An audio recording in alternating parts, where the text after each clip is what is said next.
News channel, सच है तो बोलेगा।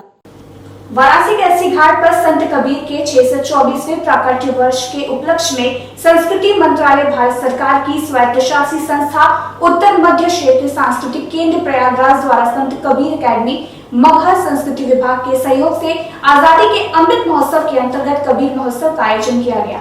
इस दौरान दीप प्रज्वलन कर कार्यक्रम का उद्घाटन उत्तर प्रदेश संगीत नाटक अकादमी के अध्यक्ष पद्मश्री से सम्मानित पंडित राजेश्वर आचार्य ने किया। अस्सी घाट पर आयोजित कार्यक्रम का आरंभ व्याख्यान केंद्र उदय प्रताप पब्लिक स्कूल के बच्चों द्वारा चैती गायन की प्रस्तुति के साथ हुआ। इसके उपरांत धीरेन्द्र मोहन एवं उनके दल द्वारा कबीर बैंड एवं भाव नृत्य की प्रस्तुति संपन्न हुई। ये प्रस्तुति गोरखपुर और बनारस के आसपास के युवाओं का एक दल बुद्ध से कबीर तक नाम का एक बैंड बनाकर सामने आया, जिन्होंने कबीर की रचनाओं को उनके पूरे अस्तित्व और पूरे मतलब के साथ नई रोशनी देती धुनों के साथ प्रस्तुत किया। कार्यक्रम का संचालन सौरभ चक्रवर्ती ने किया तथा धन्यवाद ज्ञापन प्रोफेसर सुरेश शर्मा द्वारा किया गया।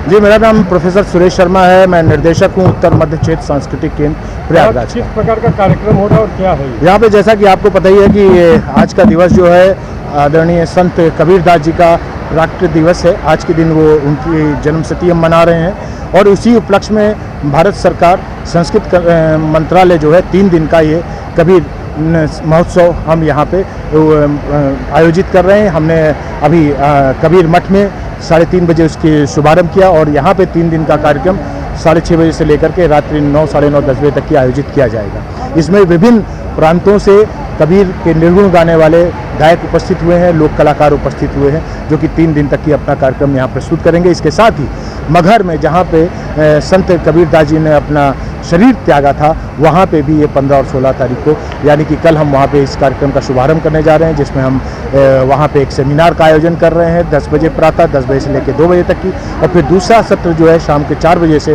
हम शुरू कर रहे हैं, जिसमें कि हम कार्यक्रम प्रस्तुत करेंगे, सांस्कृतिक कार्यक्रम। मुख्य अतिथि कौन होंगे आज के मुख्य अतिथि यहाँ के जो पद्मश्री आचार्य राजशेखर जी हैं, वो यहाँ पे आ रहे हैं इस कार्यक्रम का यहाँ पे शुभारंभ करेंगे।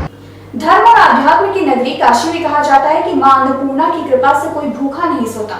बनारस में एक सामाजिक संस्था इसी तरह भूखे और असहाय लोगों का निस्वार्थ भाव से निःशुल्क मदद करती है और ये काम स्वर्गीय प्रोफेसर HS वाजपेयी सेवा संस्थान द्वारा हर मंगलवार को जरूरतमंदों के लिए किया जाता है। HS वाजपेयी सेवा संस्था की अध्यक्ष अनुराधा वाजपेयी का कहना है कि हम हर मंगलवार को भोजन वितरण करते हैं। ऐसा करने से हमें खुशी होती है। साथ ही साथ हमारा उद्देश्य है कि समाज में कोई भी भूखा न सोए। संस्था के द्वारा बनारस के विभिन्न मंदिरों, चौराहों, गलियों में रहने वाले जरूरतमंदों को भोजन के पैकेट दिए जाते हैं। इस पैकेट में पूरी, सब्जी, दाल, चावल रहते हैं। घर की रसोई से तैयार भोजन उन जरूरतमंदों तक पहुँचने के बाद जरूरतमंदों के चेहरे पर खुशी दिखाई देती है। मैम, आज क्या कार्यक्रम है आप और कितने बार? हम लोग हर मंगलवार को करीब 100-200 लोगों को खाना देते हैं, प्रसाद के रूप में वितरण करते हैं। ये कितने दिनों से कार्य है? ये करीब हम लोग 2 साल से कर रहे हैं। संस्था द्वारा और कौन से कार्य आपको? संस्था द्वारा हम लोग जैसे है कि गरीब बच्चों को शिक्षा प्रदान करते हैं, मुफ्त शिक्षा प्रदान करते हैं। गरीब लड़कियां अगर उनकी शादी में कोई भी सहयोग होता है, हम लोग आगे से आगे बढ़कर सहयोग करते हैं। आज कहाँ आप लोग खाना वितरण करते हैं? आज हम लोग वनकटी हनुमान जी के मंदिर में आए हैं, संकट मोचन जा रहे हैं, उसके बाद साईं बाबा जी का मंदिर है वहाँ पर। केंद्र में मोदी सरकार के 8 वर्ष पूर्ण होने पर भारतीय जनता पार्टी द्वारा बनाए जा रहे सेवा, सुशासन और गरीब कल्याण कार्यक्रम के अंतर्गत सिगरा वाराणसी महानगर कार्यालय पर महानगर अध्यक्ष विद्यासागर राय के नेतृत्व में यंग अचीवर्स का सम्मान किया गया। इस दौरान कनक गुप्ता, स्नेहा प्रजापति, दीक्षा पटेल, कृष्णा राय सहित अलग अलग क्षेत्रों में उत्कृष्ट कार्य करने वाले अनेक यंग अचीवर्स को सम्मानित किया गया। महानगर कार्यालय पर सम्मान समारोह को संबोधित करते हुए महानगर अध्यक्ष विद्यासागर राय ने कहा कि मोदी सरकार में समाज के हर उस व्यक्ति का सम्मान हो रहा है जो देश और समाज कल्याण के लिए समर्पित हैं और इसी क्रम में आज युवा साथियों का सम्मान किया जा रहा है। सम्मान समारोह कार्यक्रम में कैंट के विधायक सौरभ श्रीवास्तव ने कहा कि आज हमारा भारत दुनिया का सबसे युवा देश है। हमारे देश में युवाओं की आबादी सबसे अधिक होने के कारण हमारे पास भारत के भविष्य को संवारने के लिए बेहतरीन समय भी है और हमारे प्रधानमंत्री मोदी भारत को विश्व गुरु बनाने का संकल्प लिए कठिन परिश्रम कर रहे हैं। आदरणीय प्रधानमंत्री श्री नरेंद्र मोदी जी की 8 वर्ष की केंद्र सरकार के 8 सफलतम वर्ष पूर्ण होने के पश्चात भारतीय जनता पार्टी ने यह तय किया कि हर वो व्यक्ति जो समाज के लिए कुछ न कुछ अच्छा कर रहा है, देश के लिए अच्छा कर रहा है, उसका हम सम्मान करेंगे। इसी के तहत आज हमारे समाज का जो युवा वर्ग है, कहा जाता है कि भारत विश्व का सबसे युवा देश है क्योंकि यहाँ की आबादी का एक सबसे बड़ा हिस्सा युवा है। तो इस युवा वर्ग की जो अचीवर्स हैं, जिन्होंने कुछ न कुछ बड़ा मुकाम हासिल किया है, किसी न किसी फील्ड में अपना नाम रोशन किया है, परिवार का नाम रोशन किया है, भारतीय जनता पार्टी उन्हें सम्मानित कर रही है। आज नहीं तो कल इन्हीं युवाओं के हाथ में देश की बागडोर आने वाली है, अतः इन्हें सम्मानित करके हम अपना सम्मान महसूस कर रहे हैं। कहाँ बच्चे खेल के आएंगे, कहाँ बच्चे खेल के आएंगे, बच्चों सम्मान कई खेलों में जूडो, कराटे, ताइक्वांडो, बास्केटबॉल, अलग अलग कई खेलों में जिन्होंने कुछ न कुछ पुरस्कार हासिल किया है, सम्मान हासिल किया है, उन्हें हमने सम्मानित किया है। इसमें व्यापारी वर्ग भी है, इसमें पत्रकार भी हैं, इसमें उद्यमी भी हैं, इसमें खिलाड़ी भी हैं, इसमें संगीतकार भी हैं। हर विधा में जो युवा वर्ग जिन्होंने कुछ न कुछ अच्छा किया है, उन्हें हम सम्मानित कर रहे हैं। वाराणसी से काशी हिंदू विश्वविद्यालय में अंतर्राष्ट्रीय योग दिवस से पहले विश्वविद्यालय परिसर के विश्वनाथ मंदिर प्रांगण में कुल सचिव अरुण कुमार सिंह के नेतृत्व में विशेष योग कार्यक्रम का आयोजन किया गया। इस कार्यक्रम का मुख्य उद्देश्य लाखों लोगों को योग दिवस पर एक साथ जोड़ना है। अंतर्राष्ट्रीय योग दिवस से पहले काशी हिंदू विश्वविद्यालय परिसर स्थित विश्वनाथ मंदिर प्रांगण में विश्वविद्यालय के छात्रों एवं अन्य लोगों ने योगाभ्यास किया। इस दौरान राष्ट्रीय सेवा योजना के समन्वय डॉक्टर बाला लाखेंद्र ने बताया कि 21 जून को योग दिवस मनाया जाता है। इसी को लेकर विभिन्न संस्थानों में भी योगा का कार्यक्रम चल रहा है। इसी उपलक्ष्य में विश्वविद्यालय परिसर के प्रांगण में काशी विश्वनाथ मंदिर पर यह कार्यक्रम किया गया है। साथ ही उन्होंने कहा कि इस कार्यक्रम का मुख्य उद्देश्य व्यापक स्तर पर लगभग 6 से 7 लाख लोगों को योग से जोड़ना है। वहीं इस कार्यक्रम में चीफ प्रॉक्टर अभिमन्यु सिंह एवं मालवीय भवन के उपेंद्र पांडे भी मौजूद रहे। जी। जैसा कि हम सभी जानते हैं कि 21 जून को अंतर्राष्ट्रीय योग दिवस पूरी दुनिया में मनाया जाने वाला है और उसकी तैयारी को लेकर पूरे भारतवर्ष में विभिन्न शिक्षण संस्थानों में, विभिन्न संस्थाओं में ये कार्यक्रम योगा का चल रहा है। और आज काशी हिंदू विश्वविद्यालय परिसर में जो विश्वनाथ मंदिर है, वहाँ पर हम लोगों ने बहुत व्यापक लगभग 1000 बच्चों के साथ, विद्यार्थियों के साथ, अधिकारियों और कर्मचारियों के साथ योग का कार्यक्रम किया। उसका उद्देश्य ये था कि जो हमारे आइकॉनिक जगह हैं काशी के आइकॉनिक स्थानों पर जिलाधिकारी महोदय के आदेश से ये कार्यक्रम हुआ था, जहां लगभग 1000 विद्यार्थी और शिक्षकों ने, कर्मचारियों ने यहां पर योगा किया। और ये उसी कड़ी में जो 21 जून को हमारा अंतर्राष्ट्रीय योग दिवस होगा, जिसको व्यापक स्तर पर मनाना है, लगभग 6 से 7 लाख लोगों को काशी में, बनारस में योग से जोड़ना है।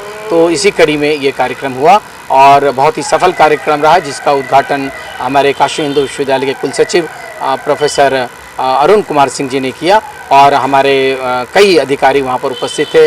वहाँ पर हमारे उपेंद्र पांडे जी जो हमारे मालवीय भवन के मानद निदेशक हैं, हमारे जो चीफ प्रॉक्टर हैं प्रोफेसर अभिमन्यु सिंह हैं, उसके अतिरिक्त राष्ट्रीय सेवा योजना के बहुत सारे कार्यक्रम अधिकारी और विद्यार्थी। वाराणसी समेत पूरे प्रदेश में भीषण गर्मी का प्रकोप जारी है। पारा प्रतिदिन 42 से 45 डिग्री सेल्सियस को पार कर रहा है, जिसके चलते गर्मी के कारण बीमार होने वाले लोगों की संख्या में भी वृद्धि हुई है। गर्मी को लेकर वाराणसी अस्पताल प्रशासन मुस्तैद हो गया है। कबीरचौड़ा मंडलीय अस्पताल के प्रमुख अधीक्षक डॉक्टर हरिचरण सिंह ने बताया कि वार्डों में इसके लिए काफी इंतजाम किए गए हैं। इस दौरान उन्होंने गर्मी को देखते हुए उससे बचने के उपाय भी बताए। उन्होंने कहा कि इस समय बच्चों एवं बुजुर्गों का खास ध्यान देने की जरूरत है। लिक्विड ज्यादा से ज्यादा लेते रहें, हल्के कम कलर वाले कपड़े यूज करें।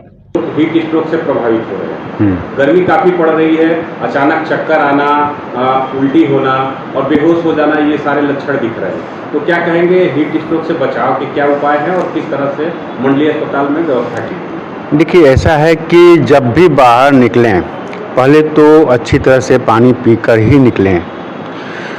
दूसरा ध्यान ये रखना है कि कभी भी जो पीक आवर है 11 बजे से 3-4 बजे तक, उस पीरियड में अनावश्यक रूप से या जहाँ तक संभव हो उस पीरियड में बाहर न निकलें। और यदि निकलना भी पड़ा तो कम से कम अम्ब्रेला मतलब कि छाता वो लेकर और कपड़े सर और बदन ढक कर ही चलें। कपड़े जो है हल्के कलर का रहे, कपड़े पूरा शरीर ढका हुआ रहे, इस तरह से बचाव करना ज़रूरी है। बच्चों का, प्रेग्नेंट लेडी का और बुजुर्गों को ये विशेष बचाव रखना है, क्योंकि वो जल्द ही प्रभावित होते हैं। और समय समय पे अपना जो लिक्विड लेते रहें, जिससे कि और ये इसका प्रभाव कम से कम पड़े। आपका जो है नींबू, नमक और शक्कर मिला हुआ पेय, उसका प्रयोग करते रहें। इस तरह से तो अपने को सुरक्षित रखेंगे तो सभी लोग बच सकते हैं।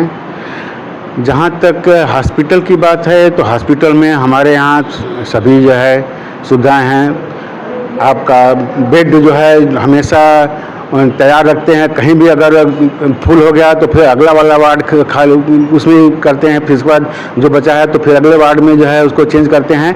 मतलब कि हम उसके लिए पूरी तरह से तैयार हैं कि अगर कोई भी पेशेंट आता है तो उसको हम पूरी सुविधा, पूरा ट्रीटमेंट दे सकें। केंद्रीय मंत्री साध्वी निरंजन ज्योति वाराणसी पहुंची हैं। इस दौरान वो मंदिरों में दर्शन पूजन करने के साथ अनेक कार्यक्रमों में हिस्सा ले रही हैं। केंद्रीय मंत्री साध्वी निरंजन ज्योति ने कहा कि मोदी सरकार के 8 साल बेमिसाल हैं। प्रधानमंत्री नरेंद्र मोदी ने गांव, गरीब, किसान, नौजवान और महिलाओं सभी का ध्यान रखा है।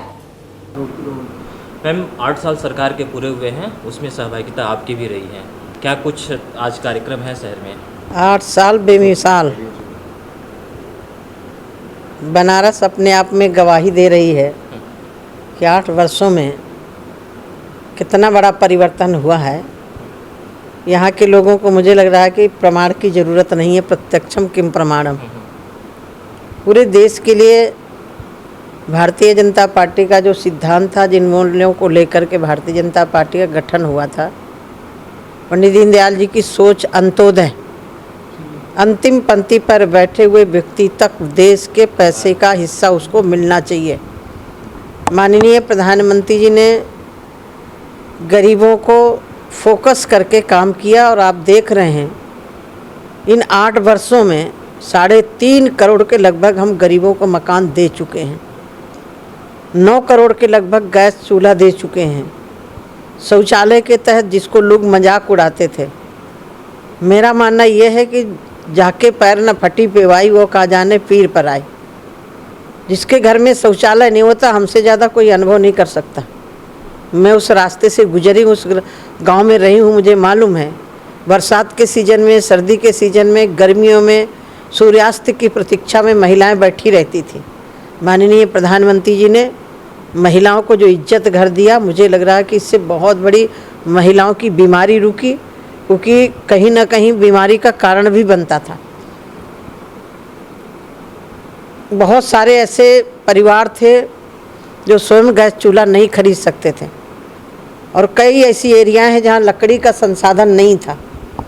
ऐसी स्थिति में बहुत परिवार, बरसात हो गई तो शाम को अपने बच्चों को रोटी बना के नहीं खिला पाते थे। मुझे याद है अपने बचपन की कि मेरी माँ जो तुअर की लकड़ी होती है, बरसात में रोटी बनाने के बाद उसी को चूल्हे के ऊपर रख देती थी कि शाम को बनाने लायक हो जाए। आज माननीय प्रधानमंत्री जी ने गरीबों को गैस चूल्हा भी दिया, शौचालय भी दिया, आवास भी दिया, और किसानों को किसान सम्मान निधि। आप देखते थे कि पहले आए दिन किसान कहीं ना कहीं आत्महत्याएं करता रहता, सुनाई पड़ता रहता था, लेकिन जब से प्रधानमंत्री सम्मान निधि किसानों के खातों में पैसा जाना शुरू हुआ, आज किसान इस स्थिति से नहीं गुजर रहा है। गन्ना का भुगतान 2-2 साल तक किसानों का रुका पड़ा रहता था। हमारी सरकार बनने के बाद तत्काल किसानों का भुगतान भी हो रहा है। राष्ट्र